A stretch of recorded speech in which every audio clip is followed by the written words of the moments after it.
முத்துவும் மீனாவும் பார்த்துட்டிங்கன்னா அனாதை ஆசிரமத்துக்கு துணி கொடுத்துட்டு வரலான்னு சொல்லி எழுறும்போது பார்த்தீங்கன்னா அண்ணாமலை இருந்துட்டு டேய் ஏற்கனவே லேட் ஆயிடுச்சு வீட்டில் வேறு இன்னும் சமைக்கல. இந்த வித்யா வந்துட்டு பார்த்தீங்கன்னா சமைக்க மாட்டா, ஸ்ருதியுமே வந்துட்டு சமைக்கிறேன்னு சொல்லிட்டு ஏதோ கிண்டி வச்சிட்டாடா, அதனால் மீனா விட்டு போ, நீ மட்டும் போய் துணியை கொடுத்துட்டு வா அப்படின்ற மாதிரி சொல்ல, அப்படியாப்பா சரிப்பா அப்படின்னு சொல்லிட்டு முத்து சமாதானம் ஆகிட்டு பார்த்தீங்கன்னா மீனா விட்டு வண்டி எடுத்துன்னு கிளம்புறாரு. ஆனால் கீழே வந்துட்டு பார்த்தீங்கன்னா ஆயிலெல்லாம் லீக்கேஜ் ஆகி இது ஆகிக்கிறத வந்து முத்து பார்க்குறதே இல்லை. சரின்னு சொல்லிட்டு கார் எடுத்துகிட்டு அப்படியே போயிட்டே இருக்கிற டைமில் தான் பார்த்தீங்கன்னா அழியில் பார்த்துட்டிங்கன்னா ஒரு சைக்கிள்காரன் வரணும் உடனே பார்த்தீங்கன்னா பிரேக் போடலான்னு சொல்லிட்டு பிரேக் போட பார்ப்பாரு.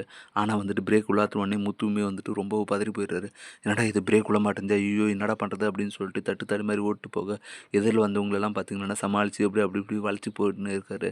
ஏன்னா எப்படியோ வந்துட்டு ஸ்லோவாக போகிறதுனால பார்த்தீங்கன்னா முத்து வந்துட்டு எப்படி இறங்கினா மோதி நிறுத்திடலாம் அப்படின்னு சொல்லிட்டு யோசிச்சிட்டே போயிட்டு இருக்கிற டைமில் தான் பார்த்தீங்கன்னா வழியில் பார்த்தீங்கன்னா ஸ்கூல் வேன் வந்த உடனே எங்கடா இடிச்சிருவோன்னு சொல்லிட்டு பயந்து பார்த்தீங்கன்னா கிராஸ் கட் பண்ணி எடுக்கும்போது பார்த்தீங்கன்னா நேராக போலீஸ்கார் வண்டியில் பார்த்தீங்கன்னா மோதிடும்.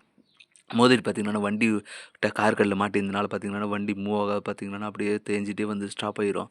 உடனே அப்பாடா ஒரு வேளை நின்றுச்சு, ஆனால் யார் பைக்குன்னு தெரியலையே அப்படின்னு சொல்லிட்டு யோசிச்சுட்டு முத்து இறங்க அந்த டைமில் தான் பார்த்தீங்கன்னா யாருமே எதிர்பார்க்காத டைமில் அருண் வருவார்.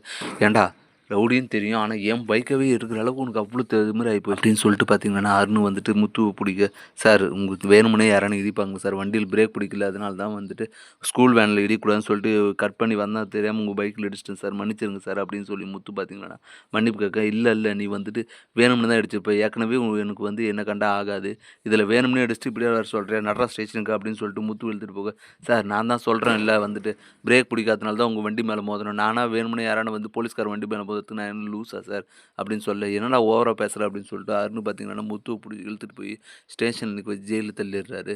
இப்படி தான் வரப்போகிற எபிசோடு வந்து போகுது. அடுத்து என்னெல்லாம் இன்ட்ரெஸ்டிங்காக நடக்க போகுதுன்றதை நம்ம பொறுத்து தான் பார்க்கணும். மேலும் இது போன்ற வீடியோக்களை தொடர்ந்து பார்க்க மறக்காம நம்ம சேனலை சப்ஸ்கிரைப் பண்ணிட்டுருங்க. தேங்க்யூ.